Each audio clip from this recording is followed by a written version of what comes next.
তখন সন্ধ্যা প্রায়। কোনো মতে ঘুমু ঘুমু চোখে উঠে বসে চারিদিকে তাকাতে তে আটকে উঠল। এই রে, আমার তো ফিরতে হবে, কখন যে ঘুমিয়ে পড়লাম আমি। তে চারপাশে দেখতে পেল জাঙ্কুক কিচেন কাউন্টারের উপর বসে বসে কফি খাচ্ছে। তে আর কোনো কিছু না ভেবেই দ্রুত পায়ে পেছন থেকে জাঙ্কুকের জ্যাকেটটা টেনে ধরে কাঁদো কাঁদো সুরে বলল, সন্ধ্যা হয়ে গিয়েছে তো, পাশে কিভাবে ফিরবো? ফিরতে হবে না, থেকে যা। একদম মজা করবেন না, আমাকে যেতে হবে, মা আছে তো। আমার ম্যাচ আছে, সুগাকে কল দিয়ে আসতে বলেছি, ও তোকে নিয়ে যাবে। তে বাচ্চাদের মতো জাঙ্কুকের জ্যাকেট টানতে টানতে আবারও বলল, কখন আসবে সে? আমাকে এক্ষুনি ফিরতে হবে। জাঙ্কুক থেকে নিজের কাছ থেকে ছাড়িয়ে বলল, কতবার বলেছি আমার কাছে আসবি না, আমাকে ধরবি না, কথা শুনিস না কেন? কেন বারণ করেছেন? আমার শরীরে কি নোংরা লেগে আছে নাকি?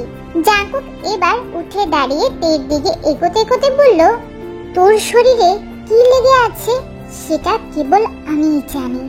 জাঙ্কুকের হঠাৎ পরিবর্তন হয়ে যাওয়া গলার আওয়াজে তে মাথা তুলে জাঙ্কুকের দিকে তাকায়। তে জাঙ্কুকের দৃষ্টি অনুসরণ করে জাঙ্কুকের তালে তাল মিলিয়ে পা পেছোতে পেছোতে শুষ্ক ঢোক গিলে তে শুধায়, কি লেগে আছে? জাঙ্কুক বাঁকা হেসে বলল, এভাবে পিছিয়ে যাচ্ছিস কেন? আপনি এগোচ্ছেন তাই ভয় করছে। নিজের স্বামীকে এতটা ভয় পেলে চলবে? জাঙ্কুকের মুখে স্বামী শব্দটা শোনার সঙ্গে সঙ্গে তের পিঠ গিয়ে ঠেকলো কাচের দেওয়ালে। জাঙ্কুক ধীর পায়ে তের খুব কাছে এগিয়ে এসে তেকে এক টানে ঘুরিয়ে দিল। তীব্র হৃদস্পন্দনের ফলে ক্রমাগত তের ছোট্ট শরীরটা ওঠানামা করছে। জাঙ্কুক এক হাতে তের রেশমের মতো লম্বা চুলগুলো পিঠ থেকে সরিয়ে ঘাড়ের পাশে রেখে দিল। অন্য হাত দিয়ে এক টানে খুলে ফেলল তের পিঠের উপর ফুল বানিয়ে বাঁধা টপসের লম্বা ফিতাটা। হঠাৎ করেই ফিতে খুলে দেওয়ার দরুন জামার গলাটা একেবারেই ঢিলে হয়ে গিয়েছে। শরীরের তরণে তরণে কুণ্ডলি পাকিয়ে ওঠা নারী সত্তার কাছে হেরে গিয়ে চুপচাপ চোখ বন্ধ করে কাচের দেয়ালের সাথে মিশে আছে তে। জাঙ্কুক ঘোর লাগা চোখে তের ফর্সা কামুক পৃষ্ঠদেশে তাকিয়ে একটা শুষ্ক ঢোক গিলল। তারপর এক হাত দিয়ে তের বাহু চেপে ধরে মুখ বাড়িয়ে দিল পিঠের মাঝ বরাবর। তবে ঠোঁট দিয়ে ঘাড় স্পর্শ করার আগেই ওদের মাঝে ধূমকেতুর হলকার মতো পৃষ্ঠ জ্বলে ওঠা অবাধ্য অনুভূতিগুলোকে শিথিল করে দিয়ে দরজা ঠেলে ভেতরে প্রবেশ করে সুগা। ভাই, তেকে সুগা ভেতরে প্রবেশ করার সঙ্গে সঙ্গে চুল দিয়ে তের পিঠটা ঢেকে দিল জাঙ্কুক। তারপর গম্ভীর কণ্ঠে বলল, তুমি গাড়িতে গিয়ে ওয়েট করো, আমি তেকে পাঠিয়ে দিচ্ছি। সুগা হ্যাঁ সূচক মাথা নাড়তে নাড়তে সেখান থেকে চলে যেতেই জাঙ্কুক আবারও তের জামার ফিতায় হাত দেয়। কি করছেন? কিচ্ছু করবো না, পেছনে ঘোর, ফিতাটা লাগিয়ে দেই, তোর না লেট হচ্ছে? তে হ্যাঁ সূচক মাথা নাড়ায়। জাঙ্কুক আলতো হাতে ফিতাটা লাগিয়ে দিতে দিতে বলল, রাতে বারান্দায় আসবি, আমি নিচে ওয়েট করব। তে আপাতত হ্যাঁ না বলার মতো অবস্থায় নেই। গোল গাল দুটো রক্তরাঙা বর্ণ ধারণ করেছে, কান দুটো উষ্ণতার শিখরে পৌঁছে গেছে। তে কোনো মতে ব্যাগটা হাতে নিয়ে দৌড়ে বেরিয়ে যায় জাঙ্কুকের বাড়ি থেকে।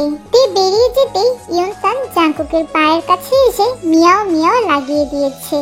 জাঙ্কুক ইয়নতানের দিকে এক পলক তাকিয়ে উপহাস করে হেসে বলল, তোর মাল কিন্তু তোকে না নিয়ে চলে গেল। সেই মনি ইয়নতান। মাকে কি জবাব দেবে? কেন এত দেরি হলো?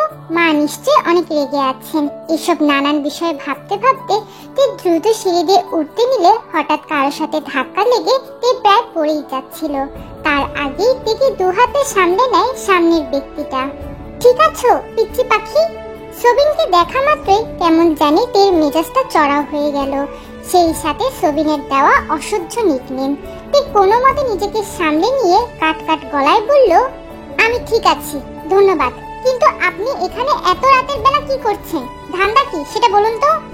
কোনো ধান্দা নেই ম্যাডাম, দোতলার কর্নারের ফ্ল্যাটটা আমাদের। বাবা মাকে নিয়ে ছোট থেকে এই ফ্ল্যাটে থাকি আমি। সেই হিসাবে বলতে গেলে আমার আপনাকে জিজ্ঞাসা করা উচিত, আপনার ধান্দা কি? সবিনের কথায় তে চোখ মুখ কুঁচকে অবিশ্বাসের সুরে বলল, কি? ইয়েস ম্যাডাম, এখন থেকে তো আপনি আমার প্রতিবেশী। তের চোখে মুখে চরম বিরক্তির ছাপ। তে মনে মনে বলল, প্রতিবেশী না ছাই, এখন থেকে এই কার্টুনটাকে সারাক্ষণই সহ্য করতে হবে। কি দেখেছে মা এই ভবনে উঠেছিল কি জানে।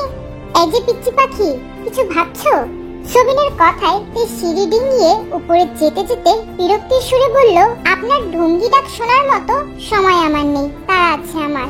অযথা কথা না পেঁচিয়ে যে কাজে যাচ্ছিলেন সেখানে জানতো আজাইরা। তে চলে যেতেই সবিন আরেক দফা হেসে বলল, রাত দেখালেও কিউট লাগে। আপা, মা কোথায় রে? মা তো সেই বিকেল থেকে ঘুমোচ্ছে, কিন্তু তুই এমন করে দৌড়ে এলি কেন? এখন আবার হাঁপাচ্ছিস? জিমিনের কথায় তে স্বস্তির নিঃশ্বাস ছেড়ে মনে মনে বলল, যাক, এই যাত্রায় বেঁচে গেছি, নয়তো মা যে বিচক্ষণ মহিলা ঠিক কোনো না কোনো ভাবে ধরে ফেলতো আমি ভার্সিটিতে নয় অন্য কোথাও গিয়েছিলাম। এই তে, তোর কি হয়েছে বলতো? আজকাল হুট হাট স্ট্যাচু হয়ে কোথায় যেন হারিয়ে যাস। কাহিনী কি সত্যি করে বল। আরে ধুর আপা, কোনো কাহিনী নেই, দেরি হয়ে গিয়েছে তো তাই ভয়ে ছিলাম আর কি।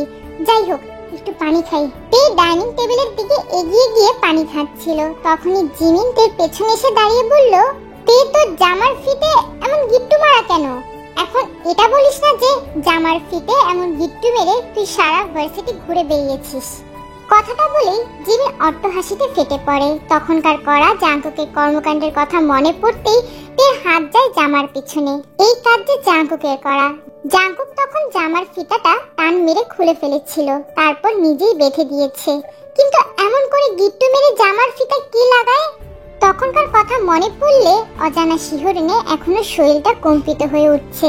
জিমিন তো সেই থেকে একাধারে দাঁত কেলিয়ে যাচ্ছে। তে জিমিনকে কোনো মতে পাশ কাটিয়ে চলে যেতে নিলেই জিমিন ঠাট্টা করে বলল, এই যে পিচ্চি পাখি, পরের বার জামার ফিতে বাঁধতে না পারলে আমাকে বলিস কেমন? আমি লাগিয়ে দেব, তবুও এমন গিট্টু মেরে মান সম্মান খোয়াস না বাবা। আপা, তুইও? তের অসহায় মুখ দেখে জিমিন ভেতরের কষ্ট করে চেপে রাখা হাসিটাও উগড়ে দিল। তে আর কি বা করতে পারে।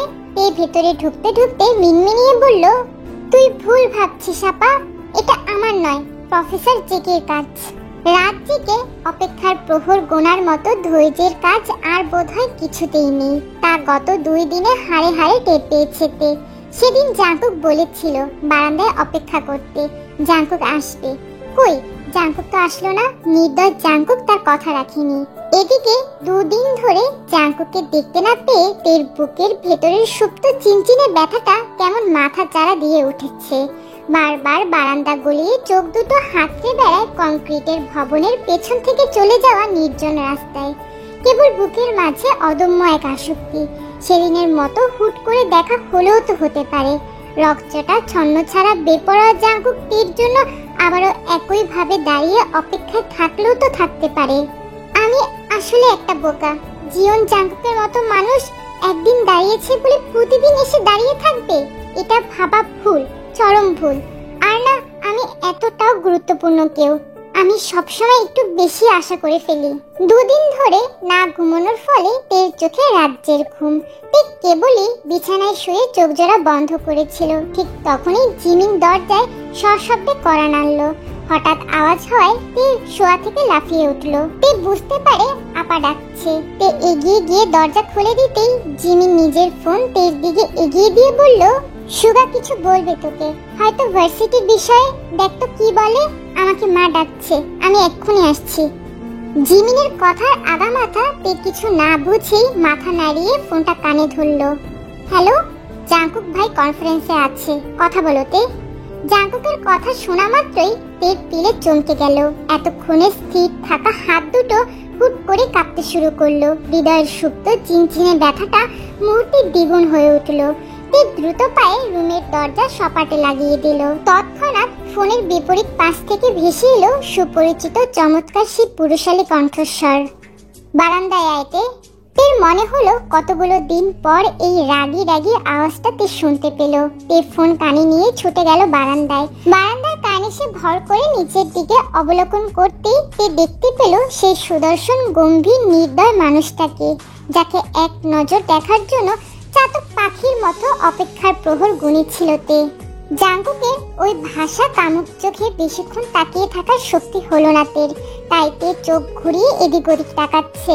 তখনই পুনরায় জাঙ্কুকের কণ্ঠ ভেসে এলো, নিচে আইতে, তোকে দেখবো। কি বলছেন? এত রাতে নিচে কিভাবে আসবো? মা আপা দুজনেই জেগে আছে। আমি এত কিছু জানি না, তুই নিচে আসবি মানে আসবি, নয়তো আমি উপরে আসছি। না, এমন কেন করছেন? মা জানলে বিপদ হয়ে যাবে। তোর লিগ্যাল গার্জিয়ান কেটে তে নির্লিপ্ত কণ্ঠে জবাব দিল, আপনি। তাহলে 5 মিনিটের মধ্যে নিচে আয়। যদি 1 মিনিটও লেট করিস তাহলে আজকেই তোকে আমার বাড়িতে নিয়ে যাব, কেউ আটকাতে পারবে না। কারণ প্রতিদিন ভার্সিটি শেষ করে নিজের বউয়ের মুখ দেখার জন্য এত দূর রাইড করে আসতে ভালো লাগে না আমার। আসছি, একটু অপেক্ষা করুন। মা আর আপাকে ম্যানেজ করে আসতে একটু সময় লাগবে।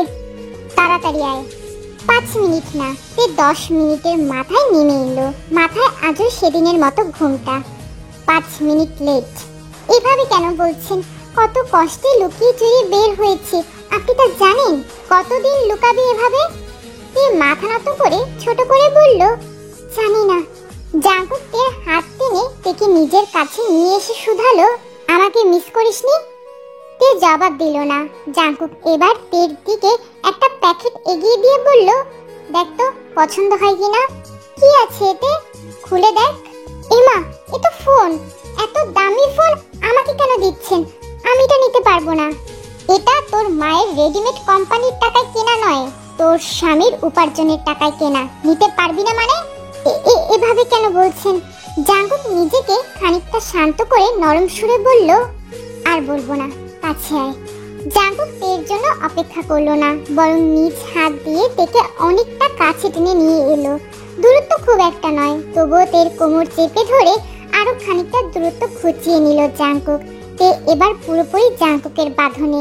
জাঙ্কুক আর তের মাঝে নীরবতা বিরাজমান। দুজনের মাঝে যে শব্দটুকু হচ্ছে সেটা কেবলই হৃদস্পন্দনের গতিবেগ।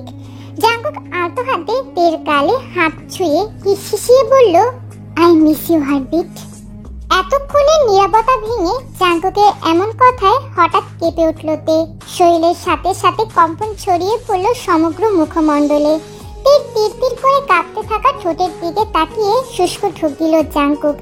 জাঙ্কুক যা ভাবছে সেটা কি এখন করা উচিত হবে? কি করবে এখন জাঙ্কুক? নিজের অদম্য ইচ্ছেকে প্রাধান্য দেবে নাকি তের কথা ভাববে? জাঙ্কুককে নিশ্চুপ দেখে তে নিজেকে জাঙ্কুকের কাছ থেকে ছাড়িয়ে বলল, ছাড়ুন, রাত বেড়েছে, আমি এখন আসছি।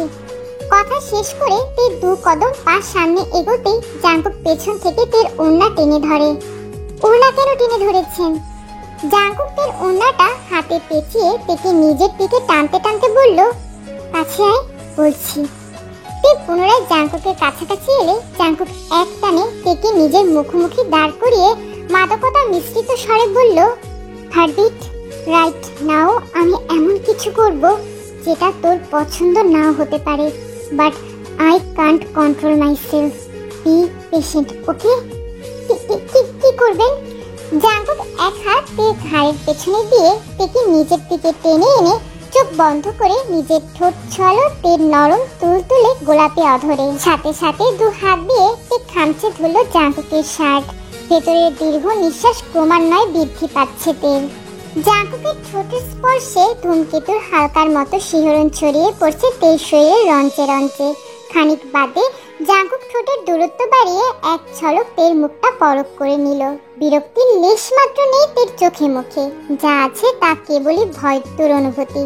তের মুখভঙ্গি আর মৌনতার দৃশ্য দেখে একটুখানি তীর্যক হেসে দ্বিগুণ আগ্রহ নিয়ে তের তুল তুলে অধরগুলোকে পুনরায় ওষ্ঠাগত করে নিল জাঙ্কুক। এবার আর রয়ে শুয়ে নয়, অনেকটা গভীরভাবেই মিলিত হলো দুজোড়া অধর। কোনো এক অজানা কারণবশত তের বুজে থাকা চোখ দিয়ে গড়িয়ে পড়ছে অশ্রুসিক্ত নোনা জল, যা চুপচাপ করে সযত্নে ঠাঁই নিচ্ছে জাঙ্কুকের শার্টের উপর। জাঙ্কুকের চুম্বকের গতিবেগ তালে তালে মিলিয়ে তের ছোট্ট ছোট্ট হাতের বাঁধন শক্ত হয়ে উঠেছে দ্বিগুণ হারে। এই খামচে ধরা হাতের টানে জাঙ্কুকের শার্টের বোতামগুলো বোধহয় এবার ছিঁড়েই চলে আসবে। মাত্রাতিরিক্ত উত্তেজনায় হৃৎপিণ্ড তখন ফেটে পড়ার উপক্রম। শরীরে যতটুকু ভার সবটাই জাঙ্কুকের দখলে। পেছন থেকে মাথা উঁচু করে দাঁড়িয়ে থাকা কংক্রিটের ভবন থেকে অস্পষ্ট সুরে তখনও ভেসে আসছে বেসামাল দুটো গানের লাইন। বাতাসে গুনগুন এসেছে ফাগুন, বুঝিনি তোমার শুধু ছোঁয়ায় এত যে আগুন।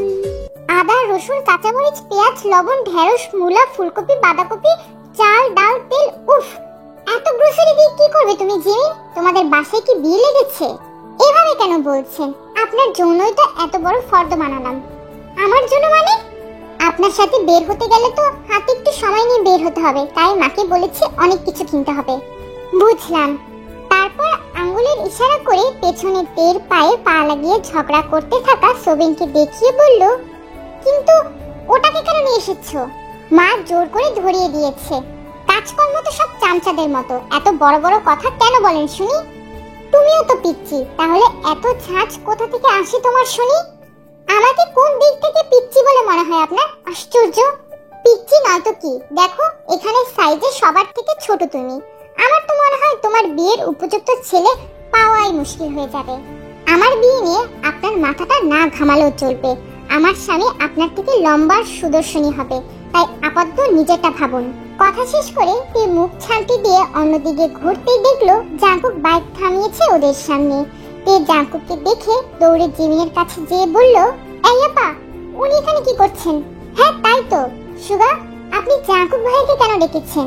আরে আমি তো ভেবেছিলাম তে একা আসবে, আমরা কোথাও সময় কাটাতে গেলে তের কি হবে, তাই ভাবলাম ভাই তো ফ্রি আছে। সুগার কথা শেষ হতেই জাঙ্কুক সেখানে হাজির হয়। জাঙ্কুক আসা মাত্রই তে আরো কাচুমুচু হয়ে দাঁড়ায় জিমিনের পেছনে। কি ব্যাপার তে, তুই ওভাবে ওনার পেছনে দাঁড়িয়ে মোছামুছি করছিস কেন? কি সমস্যা? কই না তো। তোমরা কোথাও যাবে বলছিলে? সুগা হ্যাঁ সূচক মাথা নাড়ে। ইউ ক্যান গো নাও, সময় হলে কল দিও, আমি আশেপাশেই থাকবো। ইয়ে ভাইয়া, তের একটু খেয়াল রাখবেন, আমরা তাড়াতাড়ি চলে আসবো। জাঙ্কুক তের দিকে তাকিয়ে দেখে তে মাথা নিচু করে ক্রমান্বয়ে আঙ্গুলে ওনা পেঁচিয়ে যাচ্ছে। তারপর জাঙ্কুক একটা দীর্ঘ নিঃশ্বাস ছেড়ে বলল, ওকে রাখবো।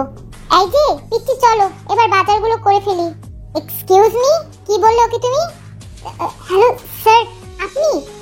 Nice to meet you sir.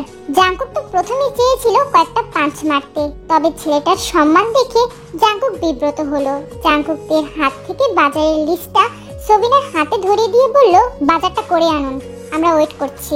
Okay sir. সোবিন চলে যেতেই জাঙ্কুক তের হাত চেপে ধরে বলল, এমন চোরের মতো বিহেভ কেন করছিস? টাকা আমার দিকে। পারবো না। কেন পারবি না? টাকা বলছি, নয়তো ধরে একটা আছাড় মারবো। পারবো না বলছি তো। আমার বুঝি লজ্জা লাগে না? এতক্ষণে তের না তাকানোর কারণ বুঝতে পেরে জাঙ্কুক ঠোঁট চিপে হাসি সংবরণ করে বলল, আচ্ছা তাহলে তাকাতে হবে না, চল। কোথায় যাব? বাইকে ওঠ বলছি। দেখছেন তো চারিদিকে কেমন মেঘ করেছে, একটু পরে বৃষ্টি নামবে। এর মধ্যে আপা চলে এলে আবারও ঝামেলা হবে। আমি যাব না কোথাও। তুই উঠবি নাকি আমি নামবো? জাঙ্কুকের ধারালো কথায় তে খানিকটা ভয় পেয়ে বাইকে উঠে বসলো। তাড়াতাড়ি নিয়ে আসবেন কিন্তু। ধরে বস। ধরলাম তো, ওইদিকে দেখ। ইস, আমি ওভাবে ধরতে পারবো না আপনাকে, আপনি আমার বড় তো। জাঙ্কুক তের কথা না শোনার ভান করে ওয়ার্নিং ছাড়াই বাইক স্টার্ট দেয়। তৎক্ষণাৎ জাঙ্কুকের পিঠের উপর হুমড়ি খেয়ে পড়ে তে। অজান্তে আঁকড়ে ধরল জাঙ্কুকের টি শার্ট। নাও পারফেক্ট। বাইক চলছে, তবে তে আর জাঙ্কুকের কাছ থেকে নিজেকে ছাড়ায়নি। উল্টো সময়ের বিবর্তনে ধীরে ধীরে নিজের মাথাটা এলিয়ে দিয়েছে জাঙ্কুকের পিঠের উপর। পুরুষালী পৃষ্ঠদেশ ধনুকের মতো বাঁকানো নারী দেহটা নিঃসংকোচে সিটিয়ে আছে, যার ফলে দুজনের মাঝে ঢেউ খেলে যাচ্ছে এক ভেজা নরম সুপ্ত অনুভূতির জোয়ার।